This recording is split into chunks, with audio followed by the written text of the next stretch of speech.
여러분 안녕하세요. 반갑습니다. 오늘도 주님의 은혜와 사랑이 넘치는 복되고 귀한 예배가 되어지기를 간절히 바랍니다.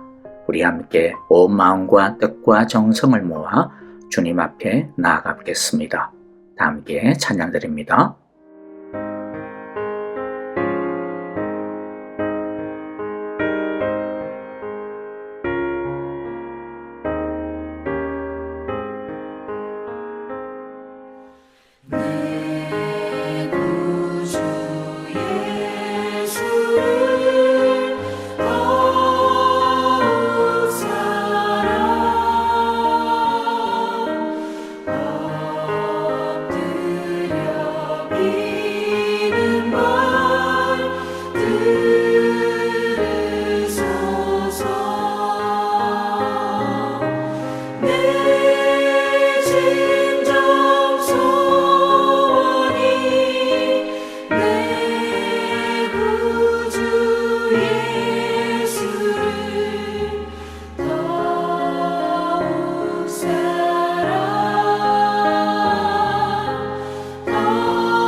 하나님의 부르심에는 후회하심이 없네. 내가 이 자리에 선 것도 주의 부르심이라. 하나님의 부르심에는 결코 실수가 없네. 나를 부르신 하나님의 신실하심을 믿네. 작은 나를 부르신 뜻을 나는 알 수 없지만 오직 감사와 순종으로 주의 길을 가리라. 때론 내가 연약해져도 주님 날 도우시니 주의 놀라운 그 계획을 나는 믿으며 살리. 날 부르신 뜻 내 생각보다 크고 날 향한 계획 나의 지혜로 측량 못하나 가장 좋은 길로 가장 완전한 길로 오늘도 날 이끄심 있네.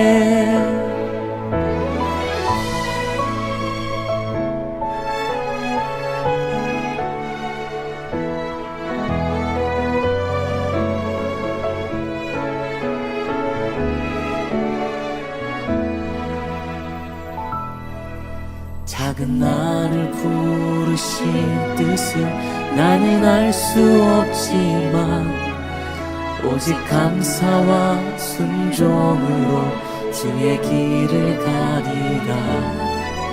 때론 내가 연약해져도 주님 날 도우시니 주의 놀라운 그 계획을 나는 믿으며 살리. 날 부르신 뜻 내 생각보다 크고 날 향한 계획 나의 지혜로 측량 못하나 가장 좋은 길로 가장 완전한 길로 오늘도 날 이끄심 있네. 날 부르신 뜻 내 생각보다 크고 날 향한 계획 나의 지혜로 측량 못하나 가장 좋은 길로 가장 완전한 길로 오늘도 날 이끄심 있네. 가장 좋은 길로 가장 완전한 길로 오늘도 날 이끄심 있네. 신실하신 주를 찬양해.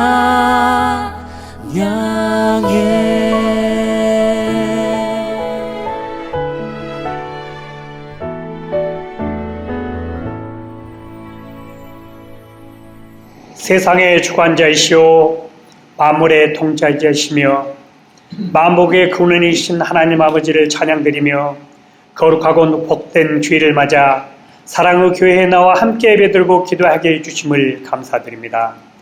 우리의 예배가 신령한 예배, 진정한 예배, 감사 찬송이 넘치는 예배가 되게 하여 주시옵소서. 하나님 아버지, 뜨거운 햇빛과 열기로 가득한 여름을 주셔서 생명이 자라고 열매들이 익어가게 하시며 무엇보다도 단비로 이 세상을 적시해 주셔서 이 세상을 풍요롭게 하여 주시며 또한 저희들에게 뜨거운 성령으로 저희들을 붙드시고 이끌어 주시는 주님의 섭리에 감사드립니다. 사랑의 교회 모든 성도들이 오직 예수님만을 중심에 모시고 서로 사랑하며 위로하며 소망하며 겸손히 섬기는 하나님 보시기에 아름다운 교회가 되길 기도합니다. 달이 지나고 철이 바뀌어 갈수록 더욱 현실하게 성장하게 하여 주옵시고 이웃들과 세상을 향해 빛과 소금의 역할을 감당하기에 부족함이 없도록 하여 주시옵소서. 늘 부족하고 죄 많은 저희들임을 저희들을 알게 하여 주시고 지난 한 주 동안 살아나갈 때 주님을 마음의 중심에 모시지 못하고 내 뜻대로 살아가는 그 죄 많은 시간들을 기억하여 주시고 고백하고 회개하오니 주님의 크신 사랑으로 용서하여 주시고 인도하여 주셔서 주님 뜻대로 살게 하여 주시옵소서. 이 시간 교육관에서 열심히 가르치고 가르침을 받고 있는 어린 심령들이 있습니다. 새학기가 시작되어 많은 자녀들이 새학년이 되고 새로운 곳에서 배움을 일구어 나갑니다. 그들의 모든 과정을 주관하여 주시고 무엇보다도 먼저 하나님을 간절히 찾으며 만나는 이들이 되게 하옵소서. 그리하여서 주님의 인도하심으로 하나님의 말씀으로 무장하여 학교에서는 학업에 정진하고 친구들과 사랑의 교제를 나누며 주님께 나아가고 주님만을 닮아가게 하시며 모든 과정을 통하여 더욱 성숙해가는 믿음의 자녀들로 성장하게 하여 주시옵소서. 주님의 복음을 전파하시는 선교사님들을 위해 기도합니다. 주님의 복음을 모르거나 주님의 복음을 갈망하는 영혼들을 위해 험한 세상에 나가 오직 주님의 말씀을 붙들고 땀을 흘리고 있습니다.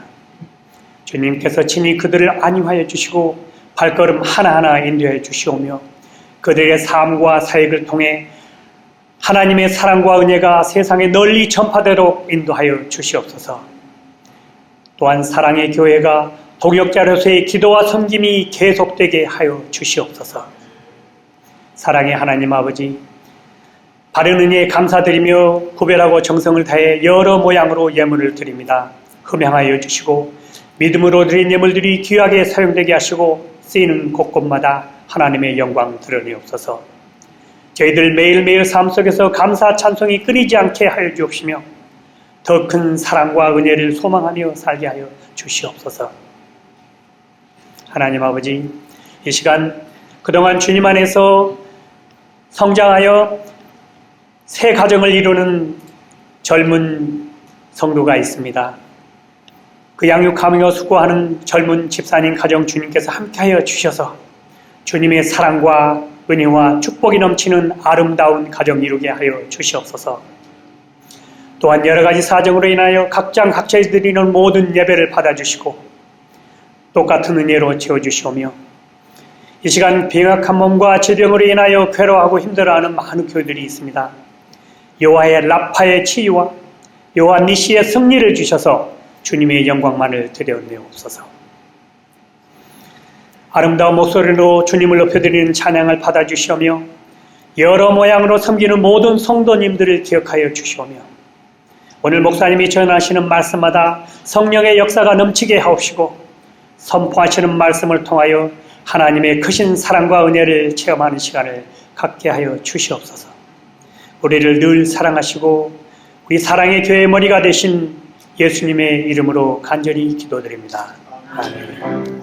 사무엘하 7장 11절부터 16절의 말씀 저와 여러분들 한 절씩 같이 나누어 보도록 하겠습니다. 11절입니다. 이전에 내가 나의 백성 이스라엘에게 사사들을 세워준 때와는 달리 내가 너를 너의 모든 원수로부터 보호하여서 평안히 살게 하겠다. 그뿐만 아니라 나 주가 너의 집안을 한 왕조로 만들겠다는 것을 이제 나 주가 너에게 선언한다. 너의 생애가 다하여서 내가 너의 조상들과 함께 묻히면 내가 내 몸에서 나올 자식을 후계자로 세워서 그의 나라를 튼튼하게 하겠다. 바로 그가 나의 이름을 드러내려고 집을 지을 것이며 나는 그의 나라의 왕위를 영원토록 튼튼하게 하여 주겠다. 나는 그의 아버지가 되고 그는 나의 아들이 될 것이다. 그가 죄를 지으면 사람들이 저의 자식을 매로 때리거나 채찍으로 치듯이 나도 그를 징계하겠다. 내가 사울에게서 나의 총애를 거두어 나의 앞에서 물러가게 하였지만 너의 자손에게서는 총애를 거두지 아니하겠다. 내 집과 내 나라가 내 앞에서 영원히 이어갈 것이며 내 왕위가 영원히 튼튼하게 서 있을 것이다. 아멘. 잠깐 기도합니다. 하나님 아버지 감사합니다. 오늘도 이 귀한 주님의 언약의 말씀을 우리들이 대합니다. 오늘 가운데 들어있는 하나님 아버지의 사랑의 마음, 은혜의 축복을 우리 모두가 보게 하여 주시고 듣게 하여 주시고 느끼게 하여 주시고 나의 것으로 삼는 시간 되게 하여 주옵소서.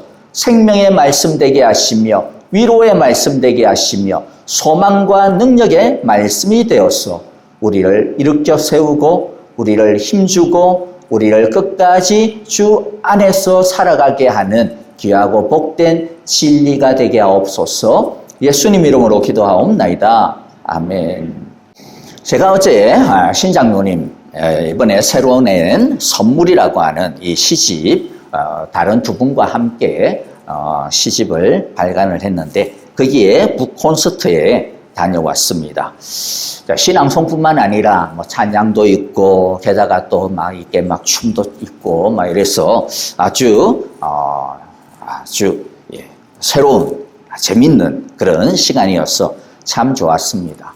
그 중에서도 제게 인상 깊었던 것은요, 질의응답 시간, 우리 시인들과 시인들을 그 다음에 이제 한 사회자가 서로 이제 질의응답하는 짧은 시간이 있었는데, 그럼 뭐 제가 다 기억을 못 합니다. 그 시간에 막 받아 적었어야 되는데, 또 그러지를 못해가지고, 우리 신장로님께서 하신 말씀이었어요.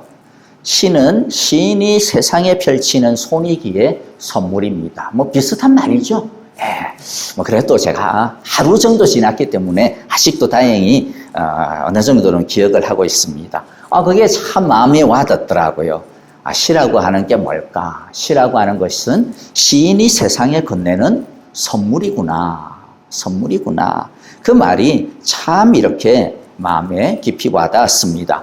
저는 뭐 시를 잘 모르고 또 시에 대한 감수성도 뭐 별로 없지만은 그래도 이때까지 지내오면서 보니까 그래도 한두 전체를 다 못 외우지만은 전체 외우는 건 하나도 없는 것 같고요. 그래도 뭐 한 소절, 두 소절 이 정도는 조금 뭐 아는 그리고 또 어떤 때는 그러한 어떤 작은 소절이지만은 굉장히 이렇게 마음에 좀 남아 있어가지고 어떤 힘들 때 그 19절이 생각이 날 때도 있고 물론 뭐 성경이나 찬송이 생각이 날 때도 있지만은 그런 시가 또 생각이 나가지고 어떤 때는 좀 그러한 어떤 시 몇 마디 그런 식구들이 나의 마음을 우리의 마음을 좀 몽글몽글거리게 만들기도 할 때도 있죠.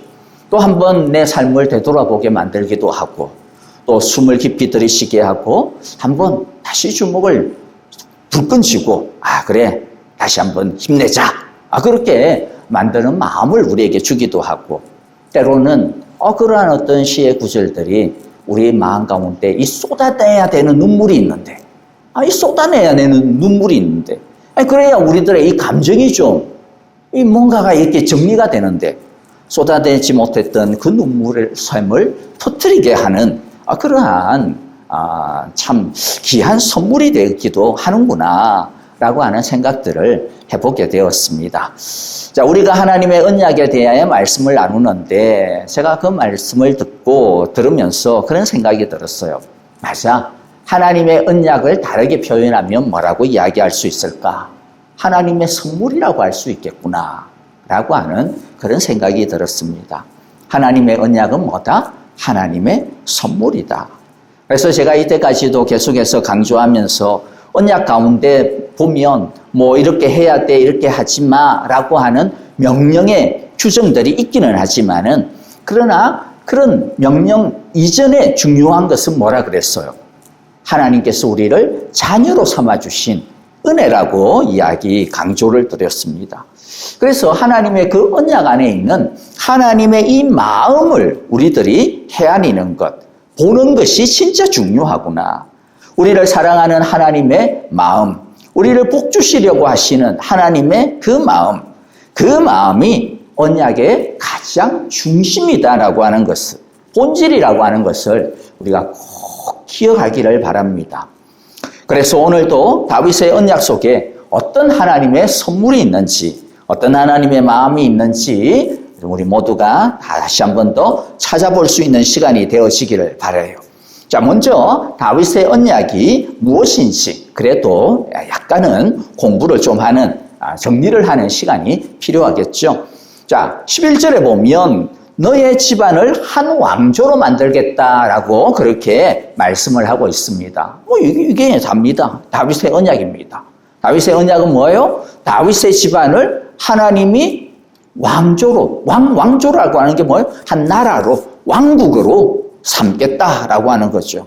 그래서 12절에 보면 너의 집안이라 그랬으니까 다윗으로부터 시작해서 내 몸에서 나올 자식을 후계자로 세워 그의 나라를 튼튼하게 하겠다. 튼튼하게. 왕조를 만들 뿐만 아니라 튼튼하게. 그 다음에 13절에서는 조금 더 발전을 해요. 튼튼하는데 어떻게 해요? 영원토록 튼튼하게 하겠다. 자, 이것이 다윗 왕조의 핵심입니다. 하나님이 다윗 가문을 영원한 왕조로 세우시겠다라고 하시는 약속이구나. 자, 근데 거기에서 더 중요한 것은 뭡니까? 하나님이 그럼 이 다윗 왕조의 왕이 되신다라는 거예요. 자, 하나님이 다윗 왕조의 왕이 되시고 다윗 왕조는 그 대왕이신 하나님의 통치 아래서 다스리는 겁니다. 그러니까 다윗 왕조에는 어떻게 보면 두 가지 약속이 있는 거예요. 하나는 다윗 왕가를 영원한 왕조로 삼겠다. 두 번째는 뭐예요? 그럼 어떻게 해서 그게 영원히 왕조가 되어질 수가 있어? 자, 14절에 보면 그건 나와요. 나는 그의 아버지가 되고 그는 나의 아들이 될 것이다. 그렇죠? 두 번째는 뭡니까? 내가 너의 영원한 왕이, 내가 너의 영원한 아버지가 될 거다.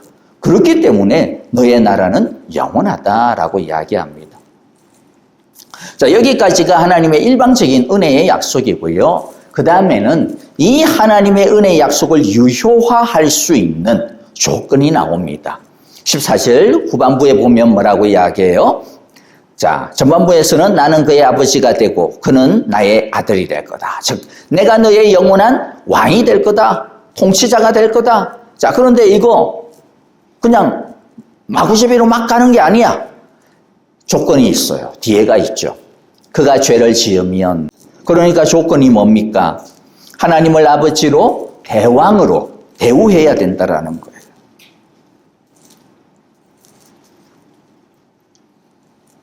자, 잘못하면 어떻게 한다라는 겁니까? 징계한다라는 것이죠. 영원히 그 왕권을 지키지만은, 그러나 영원히 지킨다고 해가지고 하나님께서 지 마음대로 살아도 아무 상관도 안 하고 무조건 그냥 다 봐주느냐? 그렇지 않다라는 겁니다. 왕노릇 제대로 해라고 하는 거예요. 왕노릇 제대로 해. 자, 그런데 이 징계가 어떤 의미인지를 하나님은 제대로 이해해야 된다고 말씀합니다. 뭐라고 이야기했어요? 저의 자식을 매로 때리거나 채찍으로 치듯이.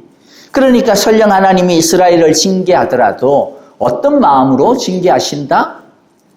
아버지의 마음으로 징계한다는 거예요. 왼수로 징계하는 게 아니라는 거예요. 하나님께서 이스라엘을 갖다가 심판하실 때도 원수로 심판하는 것이 아니라 자식으로, 아버지 된 마음으로 심판하시는 거예요. 여러분, 이건 엄청난 차이죠. 그러니까 우리가 징계를 받더라도 이건 하나님이 나를 갖다가 미워해가지고 나를 갖다가 버리기 위해서, 나를 더 이상 이제는 꼴보기 싫어 저리 나가 꺼져 라고 그렇게 사랑의 그런 매가 아니라 이건 사랑의 매구나, 아버지의 손길이구나 라고 하는 것을 우리들이 알아야 된다라는 것이죠. 15절, 그래서 14절에서 이어지는 내용입니다. 15절에 보면 징계와 관련한 내용이 또 나오는데요. 너의 자손에게서는 총애를 거두지 않겠다. 그런데 앞부분에 보면 누구랑 비교를 해요? 사울과 비교를 합니다. 왜냐하면 사울은 징계를 받아서 결국에는 왕권을 뺏기고 말거든요. 그런데 다윗의 왕권은 아무리 징계를 받아도 왕권이 뺏기지 않을 거다. 징계는 있더라도 내가 너에게 약속한 이 언약은 절대로 포기하지 않겠다라고 이야기합니다. 자, 한마디로 다윗의 언약은 뭡니까? 16절 다시 정리합니다. 같이 한번 읽어보죠. 시작. 내 집과 내 나라가 내 앞에서 영원히 이어갈 것이며 내 왕위가 영원히 튼튼하게 서 있을 것이다. 다윗의 왕조를 영원히 이어가게 하겠다라는 거죠. 자, 그래서 이스라엘 사람들은 이 약속 때문에 확신이 있었습니다. 성전은 절대로 무너지지 않을 것이다. 왜? 하나님의 집이니까.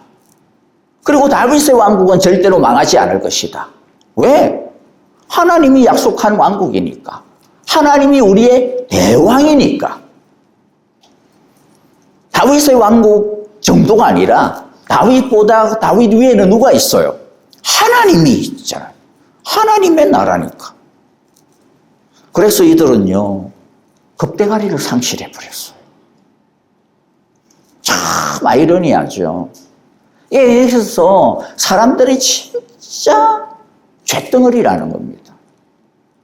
하나님이 이렇게 놀랍도록 축복을 하시고 은혜를 주시면 거기에 감사하면서 그냥 거기에 좀 이렇게 순종해야 되는데, 사람들은 좀 지나면, 그래서 요새 그런 말을 하죠. 호의가 뭔 줄 알아요? 권리인 줄 착각을 하는 거예요. 호의를 베풀어 주셨는데, 하나님이 은혜를 베풀어 주셨는데, 자격이 없는데도 불구하고 하나님의 백성 삼아 주시고 하나님의 나라 삼아 주셨는데, 그게 마치 자기 권리인 것처럼, 그게 마치 당연히 자기가 누려야 되는 것처럼 그렇게 교만을 뜬단 말이죠. 하나님께서 영원한 통치와 영원한 나라를 약속하신 것은 이 약속에 더 겸손해서 하나님을 더 섬기라고 주신 약속인데, 도리어 우리 안 망하는 거야? 무슨 짓을 해도 안 망해? 어이구, 이거 완전 개꿀이네. 뭐 이러면서 그냥 지들 하고 싶은 대로 살아버렸어요. 그게 열왕기상 역대기 상하의 내용이죠. 하나님의 의도와는 완전히 반대로 가버렸습니다. 여러분, 그런데 우리도 비슷한 때가 참 많지 않습니까? 하나님, 오늘 우리에게도 주님께서는 그런 약속을 주셨어요. 하나님이 영원한 왕국을, 영원한 주의 나라를, 영원한 구원을, 영원한 하나님의 사랑을 우리에게 주셨습니다. 그래서 한마디로 말해서 뭐예요? 한 번 구원받으면 영원히 그 구원은 취소되지 않는다. 한 번 해병은 영원한 해병 이랬는데, 그걸 바꾸어가지고 한 번 구원은 영원한 구원. 맞아요. 틀린 말이 아닙니다. 요한복음 10장 28절 29절 같은 경우도 주님 말씀하시잖아요. 나는 그들에게 영생을 준다. 그들은 영원토록 멸망하지 아니할 것이요, 또 아무도 그들을 내 손에서 빼앗아가지 못할 것이다. 그들을 나에게 주신 내 아버지는 만유보다 더 크시다. 그렇기 때문에 아무도 그 아버지의 손에서 우리를 빼앗아갈 수 없다. 약속하셨어요. 그런데 이걸 믿고 많은 어떤 경우에는 천국은 따나운 땅상이니까 그럼 이제 내 맘대로 해도 되겠구나. 여러분, 구원의 확신은 내 맘대로 살라라고 하는 그러한 티켓이 아니죠. 도리어 비록 어렵고 힘든 일이 있어도 낙심하지 말고 끝까지 잘 견디라고, 믿음의 길을 끝까지 잘 걸어가라고, 포기하지 말라고, 내가 너를 붙들고 있다고, 내가 너를 영원한 나의 사랑의 품 안에서 안고 있다고, 우리에게 그렇게 확신을 주기 위해서 주시는 위로의 말씀이죠. 그런데 이 하나님의 은혜를 완전히 그냥 이상하게 해석을 해버려가지고 마음대로 하면 안 된다라는 거죠. 보세요. 다윗의 언약에서 이 언약을 지킬 수도 있고 징계를 받을 수도 있다고 하셨어요. 그래서 나중에 지 맘대로 사니까 어떻게 됩니까? 이스라엘 망합니다. 다윗 왕국 망했어요. 성전도 파괴됐어요. 자, 그러면 여기서 나오는 질문이죠. 하나님 영원히 지키신다며? 그럼 왜 파괴가 된 거야? 어찌 된 거야 이거? 이게 사실 이스라엘 백성들이, 신실한 주님의 사람들이 북이스라엘과 남유다가 멸망당하고 난 다음 가졌던 고민이요, 문제였습니다. 하나님, 당신의 언약은 어떻게 됩니까? 도대체 다윗의 언약은 어떻게 됩니까? 하나님이 우리에게 거짓말했습니까? 도대체 뭐죠? 그러한 고민과 또 거기에 대한 하나님의 응답들이 나오는 것이 성경으로 보면 뭐냐면 예레미야서, 예레미야애가, 에스겔서, 그런 내용들입니다. 그래서 거기에 보면 하나님께서 이 당시에 신실한 자들이 망하고 있는 망해간 이 다윗 왕조를 붙들고 주님의 약속을 고민하고 주의 은혜를 구하고 주님의 메시지를 찾는 거기에 하나님께서 말씀해 주시는 내용들이 담겨져 있어요. 그 중에 하나를 나중에 이제 이 언약 시리즈의 마지막으로 9월 14일 날 함께 보도록 할 겁니다. 자, 어쨌든 다윗 언약 끝난 겁니까? 아닙니다. 사람들은 이 언약에 충성하지 못했고 어겼고 망했습니다. 하지만 사람은 못 지켜도 하나님은 끝까지 지켜요. 이게 다른 거죠. 우리는 하나님의 말씀 앞에서 제대로 못 살 때가 많습니다. 그러나 하나님은 우리를 끝까지 붙듭니다. 우리는 주님의 손을 놓지만은 주님은 우리의 손을 놓지를 않습니다. 그래서 우리들이 영원히 우리가 구원을 얻는 거예요. 자, 그러면 다윗의 언약 다시 성전이 세워집니까? 네, 세워지죠. 두 번째 성전 스룹바벨 성전 세워지고 나중에 또 헤롯 성전으로 정축이 되지만 그러나 진짜 성전은 그게 아니죠. 진짜 성전은 뭡니까? 예수님이 말씀하셨잖아요. 내가 진짜 성전이야. 내가 진짜 성전이야. 예수님이 진짜 성전입니다. 그러니까 이 다윗 언약은 사실은 누구를 보고 있는 거예요? 예수님을 보고 있는 겁니다. 다윗의 나라 어떻게 회복이 됩니까? 역사 속에서는 회복이 되지 않습니다. 역사 속에서는 회복이 되지 않습니다. 그러면 다윗의 언약은 끝났습니까? 아닙니다. 회복이 됩니다.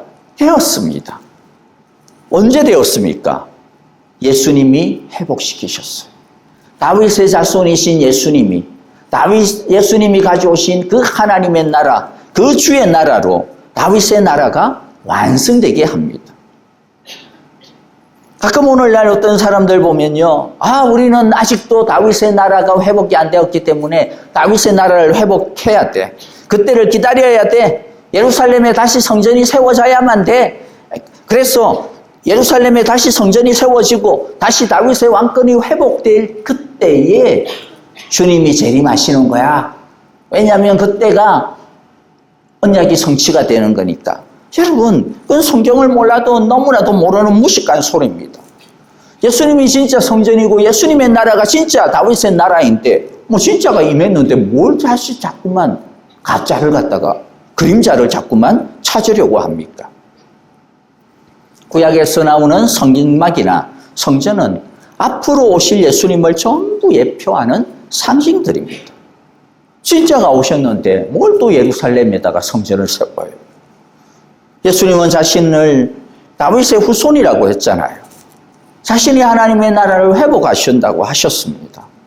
근데 뭘 또 다른 왕국을 기다립니까?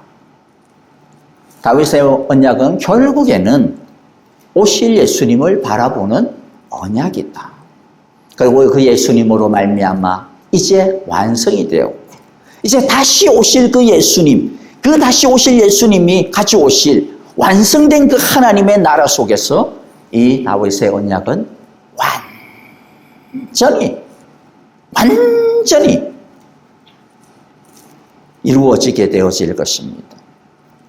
자, 이제 우리들이요, 이 다윗의 언약 가운데 심겨져 있는, 자, 이때까지 초반부에는 다윗의 언약에 대한 중요한 핵심적인 내용들을 이야기했고, 이제는 이 다윗의 언약 가운데 숨겨져 있는 하나님의 마음, 하나님의 선물에 대해 오늘 두 가지만 좀 중점적으로 보려고 합니다.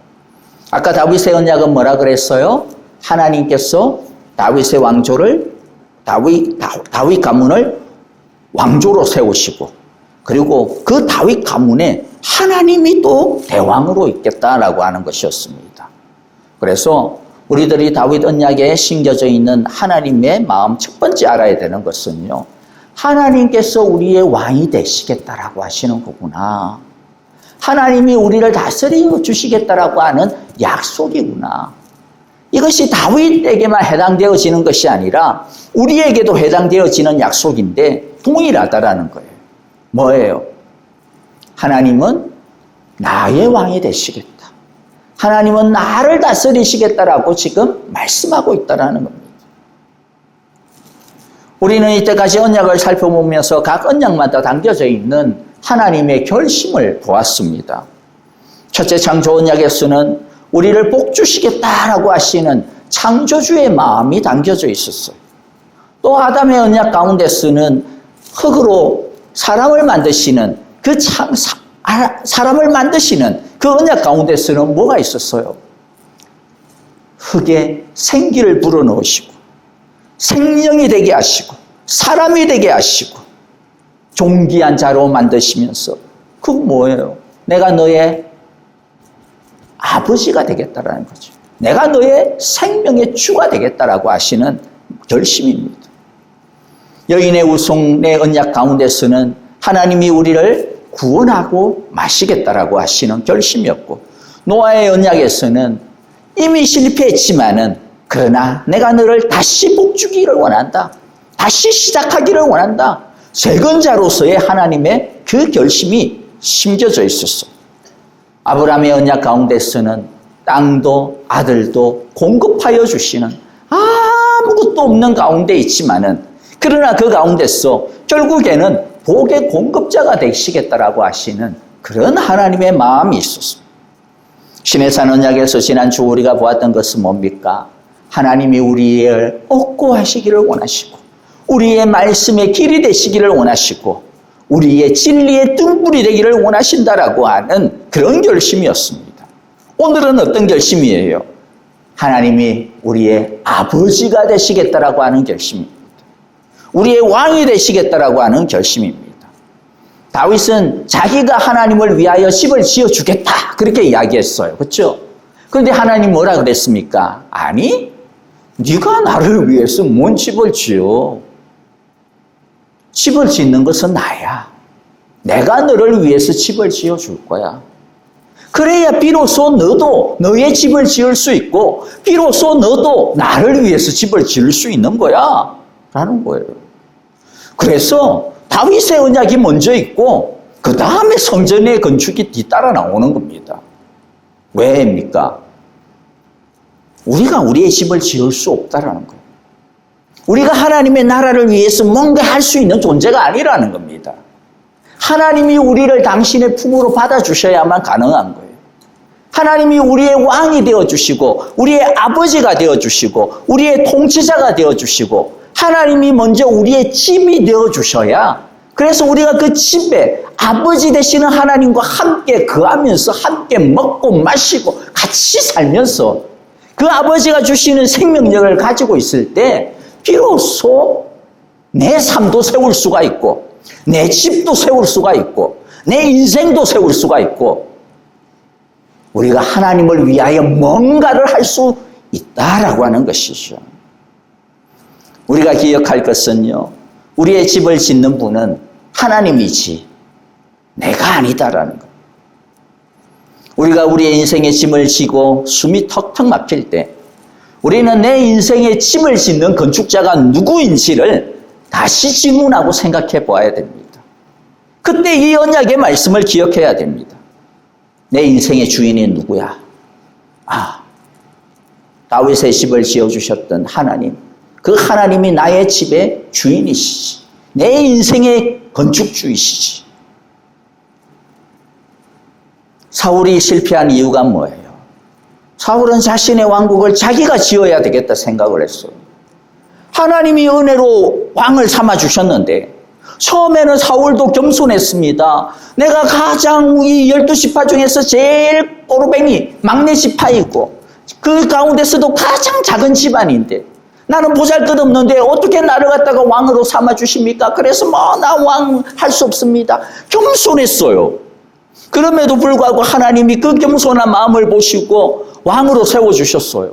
그런데 사울이 왕이 되자마자 그 다음은 어떻게 합니까? 자기가 자기의 이 왕권을 지켜야 된다라고 생각을 했어요. 호시탐탐 노리고 있는 이 형들의 눈에서부터 나를 지켜야 되는 거예요. 내가 내 집을 지켜야지. 그러니까 실패한 겁니다. 다윗이 성공한 이유는 뭐예요? 내가 내 집을 지킬 수가 없어. 그래서 다윗의 시편 중에 중요하고도 우리 너무 좋아하는 시편 중에 뭐가 있어요? 야, 아무리 사람이 파수꾼이 성을 지키려고 애쓰고 밤새 그렇게 지켜도 파수꾼은 혼자서 안 돼. 하나님께서 지키지 않으면 안 돼. 사람이 아무리 자기의 집을 갖다가 세우려고 노력하고 애써도 사람 노력으로 안 돼. 하나님이 세워주셔야 돼. 그게 다윗의 고백이었습니다. 하나님께서 다윗의 그 마음을 축복하시고 그 마음을 인정하여 주시고 그 마음을 옳다라고 하신 것이죠. 그러므로 여러분들, 우리들도 똑같습니다. 우리의 인생, 우리 생명 비록 내 것이지만은 그러나 내가 주인이 아니다. 내 집 비록 내 명의로 된 내 집이지만 내가 주인이 아니다. 내가 세우는 거 아니다. 하나님이 세워주신다라고 하는 것 우리들이 꼭 기억하고 우리가 이 믿음으로 살아가는 저와 여러분들이 다 되어지기를 간절히 바랍니다. 두 번째, 다윗의 언약에 담겨져 있는 하나님의 마음은, 자, 다윗의 왕조를 지켜주시고 왕이 되어주신다 그랬는데 어떻게 하신다 그랬어요? 한 대로 끝내는 게 아니고 뭐 한 10대 정도 하고 나면 한 100년, 200년으로 끝내는 게 아니고 뭐라 그랬어요? 영원히 튼튼하게 세워주겠다라고 이야기했습니다. 그래서 두 번째 우리들이 기억할 중요한 아버지의 마음, 하나님의 마음은 나를 지키시고 나의 왕이 되어주시고 나의 아버지가 되시는데 하나님은 영원히 나의 아버지가 되시는구나.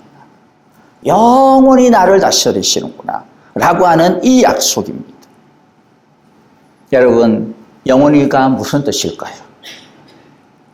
물론 한도 끝도 없는 거죠. 근데 그렇게만 생각하면 별로 이게 와닿지가 않고, 영원이라고 하는 것은요, 어떤 상황 속에서도 나의 다스림을 의심하지 말라라는 겁니다. 하나님께서 영원히 다스리시겠다라고 하시는 그 말씀은 뭐라고요? 그 영원이라고 하는 말은 뭐라고요? 우린 어떤 상황 속에서도 나의 다스림을 의심하지 말아라. 그래서 지금이 전부가 아니라는 겁니다.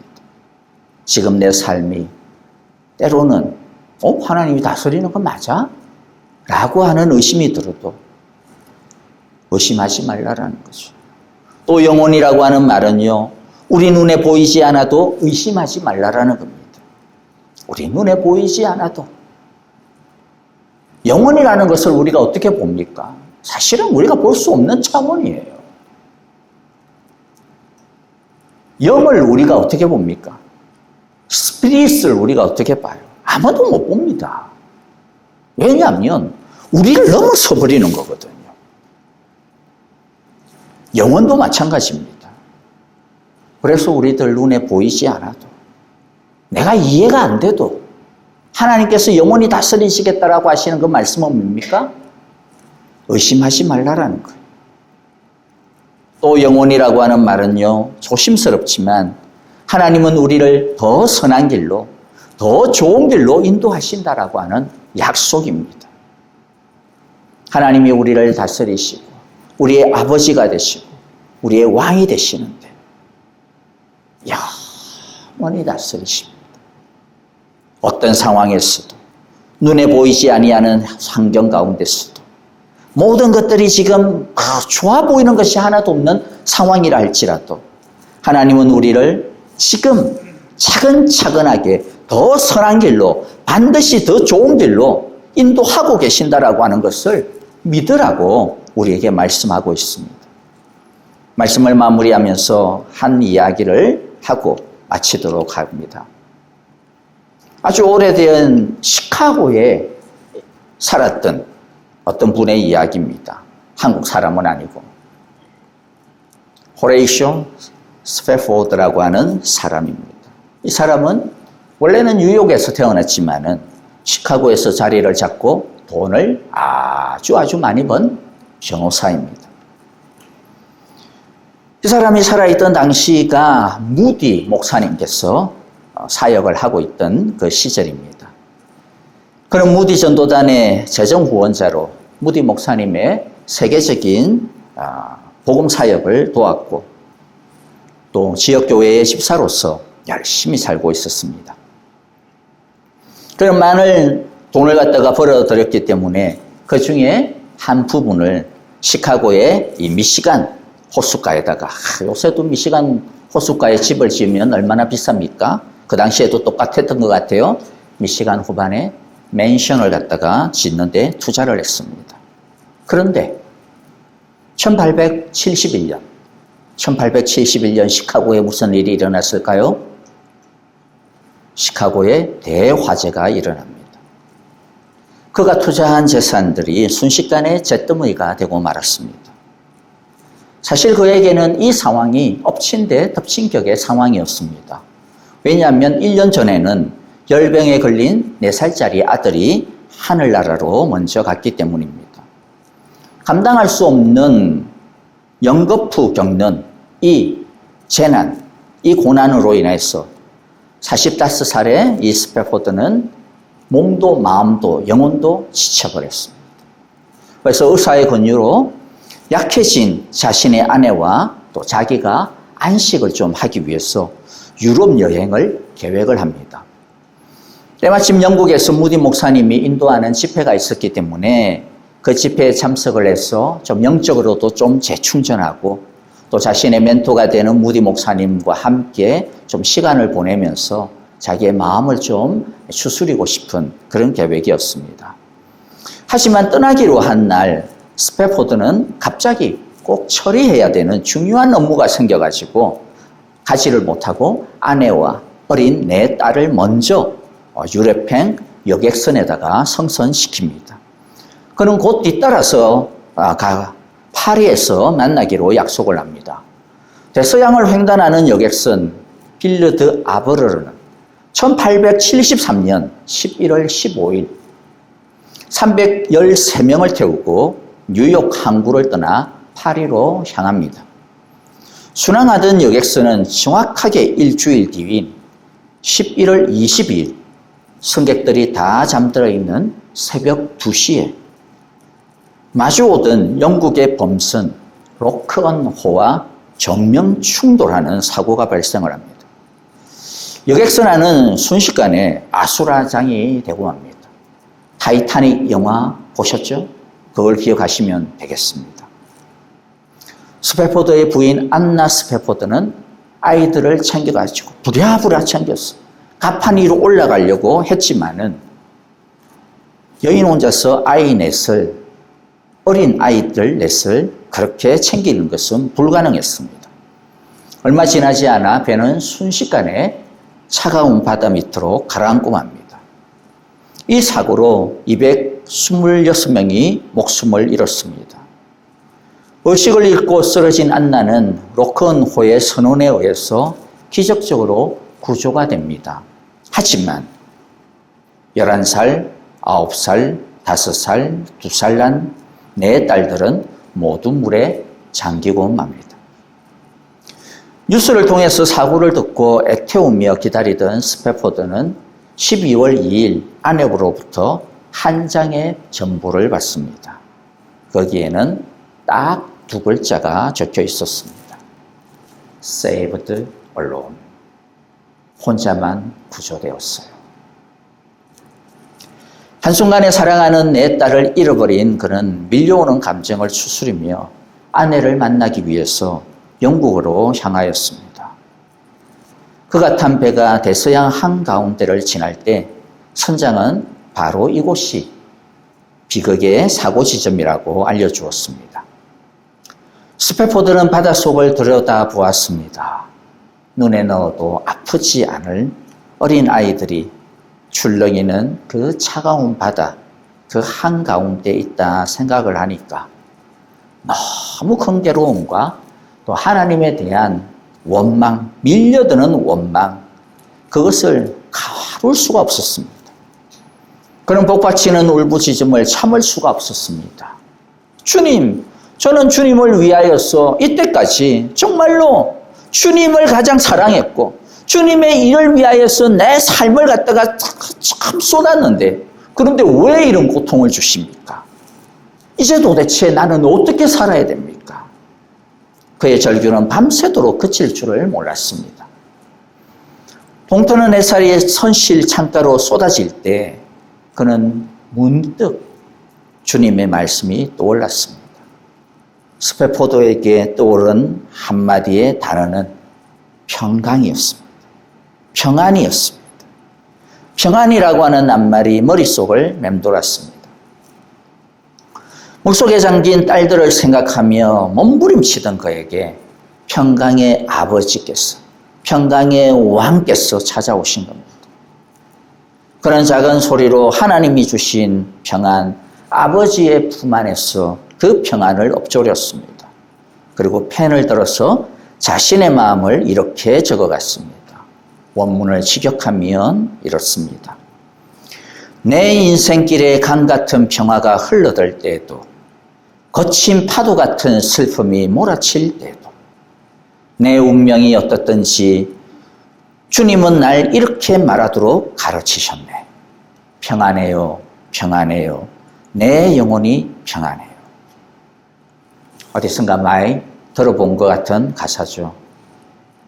예, 바로 이것이 찬송가 413장, 내 평생에 가는 길의 배경입니다.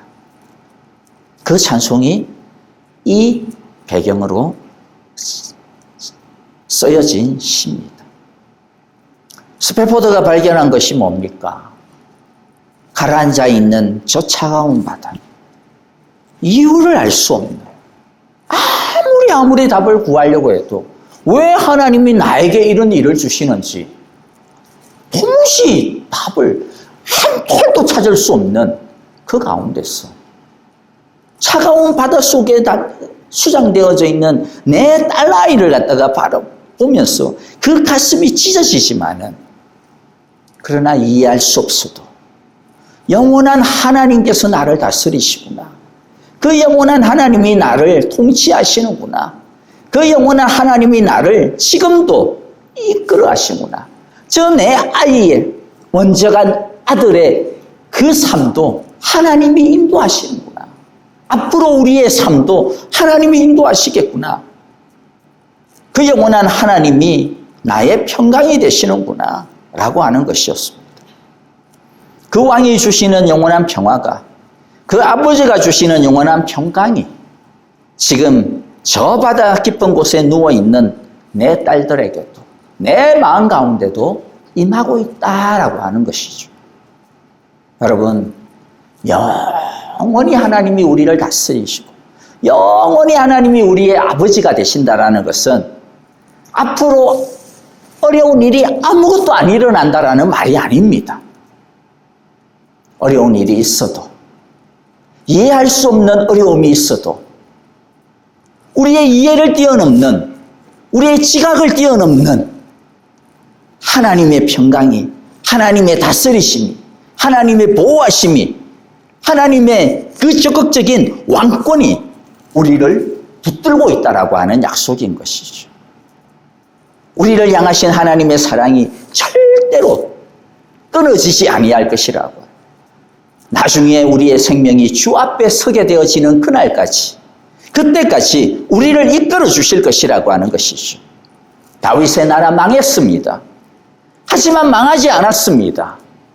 주님께서 그 나라의 진짜 주인이시기 때문에 예수님으로 말미암아 사람이 세운 왕국보다, 사람의 손으로 지은 성전보다도 더 영원한 성전이 주님을 통하여서 이루어졌습니다. 그것처럼 내가 내 손으로 지은 내 집보다, 내 손으로 지은 내 인생보다도 더 온전한 주님의 나라가, 주님의 그 삶이 내 삶 속에서 이루어질 것이다. 내가 너를 붙들겠다라고 오늘 이 다윗의 언약을 통하여서 우리에게 약속하고 있습니다. 그 영원한 다스림, 그 영원한 통치가 있기에 우리는 실패 속에서도, 좌절 속에서도 다시 일어설 수 있습니다. 그리고 다시 평화를 노래할 수 있습니다. 저와 여러분들이 이 다윗 언약 가운데 있는 영원히 우리의 아버지가 되어주시고, 영원히 우리의 왕이 되어주시고, 영원히 우리를 다스려 주시는 이 귀하고 복된 하나님의 신실한 약속을 오늘 이 시간도 또 우리의 삶 가운데서 날마다 확신하게 굳게 붙들고 그 주님이 주시는 영원한 평화 속에서 걸어가는 저와 여러분 다 되어지시기를 주님의 이름으로 축복하며 기도합니다. 아멘. 자, 우리 함께 오늘 말씀들 마음 가운데 새기면서 우리 같이 기도하도록 하겠습니다. 자, 여러분 먼저 감사합시다. 아무것도 아닌 나를, 아무것도 아닌 다윗을 왕으로 세우시고, 아무것도 아닌 나를 하나님의 자녀 세우시고, 하나님의 백성 삼으시고 주님의 상속자로 삼아주셨습니다. 감사해야 됩니다. 감사합시다. 그리고 그 하나님의 사랑을 믿읍시다. 붙듭시다. 의지합시다. 여러분, 그 하나님의 사랑 안에 거합시다. 영원히 우리의 삶을, 우리의 집을 튼튼하게 세워주시겠다라고 약속하신 이 아버지의 마음을 오늘 이 시간 마음 가운데 새기시고,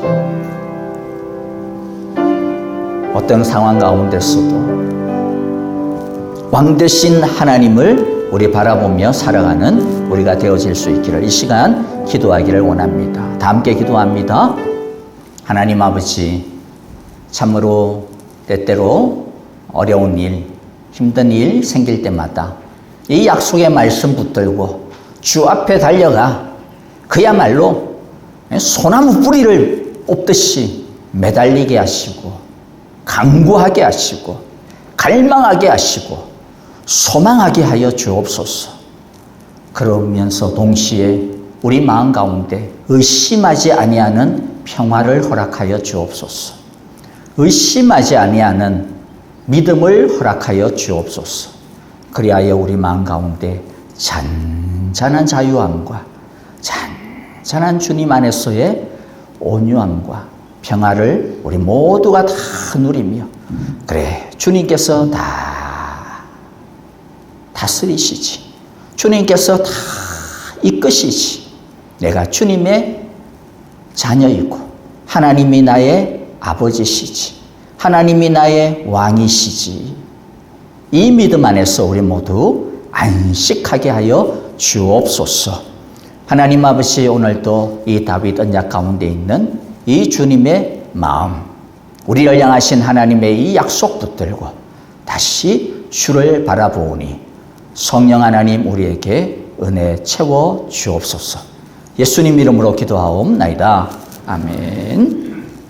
이제는 우리 주 예수 그리스도의 크신 은혜와 하나님 아버지의 귀하신 사랑하심과 성령의 인도하시며 또 우리를 늘 평안 가운데서 지키시고 안아주시는 신실하심이 이제 다윗의 언약 가운데 심어주신 아버지의 마음, 내가 너의 아버지가 되기를 원한다.